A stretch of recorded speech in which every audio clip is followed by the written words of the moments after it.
نحمد ونصلي على رسوله الكريم أما بعد فأعوذ بالله من الشيطان الرجيم بسم الله الرحمن الرحيم قل إن كنتم تحبون الله فاتبعوني يحببكم الله ويغفر لكم ذنوبكم الله غفور رحيم وقال النبي صلى الله عليه وسلم لا يؤمن أحدكم حتى أكون أحب إليه من والده وولده والناس أجمعين أو كما قال عليه الصلاة والسلام পবিত্র ঈদ মিলাদুন্নবী সাল্লাল্লাহু আলাইহি ওয়াসাল্লাম 1446 হিজরি উদযাপন উপলক্ষে আজকে উপজেলা পরিষদ সম্মেলন কক্ষে উপজেলা প্রশাসন কর্তৃক আয়োজিত আজকের অনুষ্ঠানে সম্মানিত উপজেলা পরিষদের বিভিন্ন কর্মকর্তাবৃন্দ উপস্থিত আছেন, বিভিন্ন মসজিদের ইমাম, অন্যান্য ওলামায়ে কেরাম এবং উপবিষ্ট ব্যক্তিবর্গ, সকলকে জানাই আন্তরিক সালাম। আসসালামু আলাইকুম ওয়া রাহমাতুল্লাহ।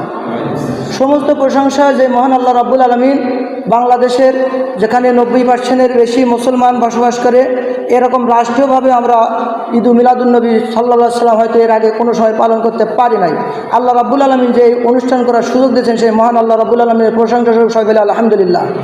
সম্মানিত হাজরিন, আমি বেশি কথা বলবো না, শুধু একটা কোরআনুল কারীমের সূরা ইমরান থেকে একটা আয়াত তেলাওয়াত করেছি যে আল্লাহ রাব্বুল আলামিন বলেন যে তোমরা যদি আল্লাহকে ভালোবাসতে চাও তাহলে রাসূলকে অনুসরণ করো।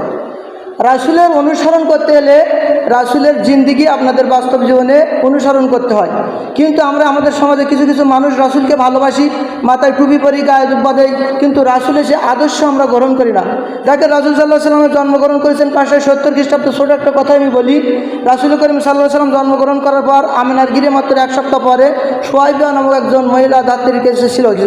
এরপর আরবের প্রথা অনুযায়ী তাকে হালিমার গিরিয়ে নিয়ে যাওয়া হয়েছিল, ঠিক কিনা বলেন? সবাই এখন প্রশাসনের সবাই গল্প জানে।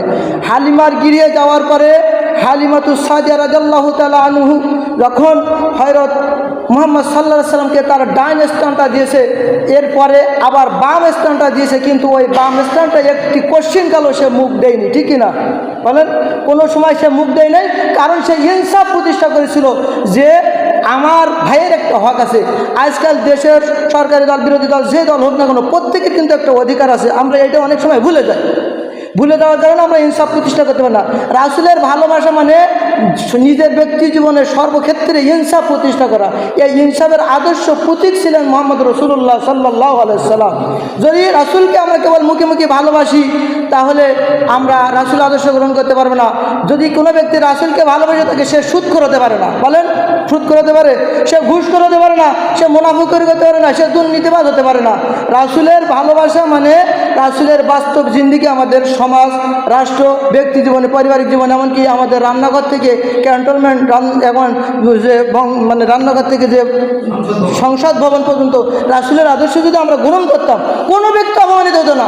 অপমানিত হবো কেন আমাদের এই দেশে? দেখেন যাদের সম্মান সবচেয়ে বেশি তারাই সবচেয়ে অপমানিত হয়, একটাই মাত্র কারণ, দুর্নীতির কারণে, ঠিক কিনা? সে রাসূলের অনুসরণ করতে হলে আমাদের দুর্নীতিমুক্ত জীবন করতে হবে।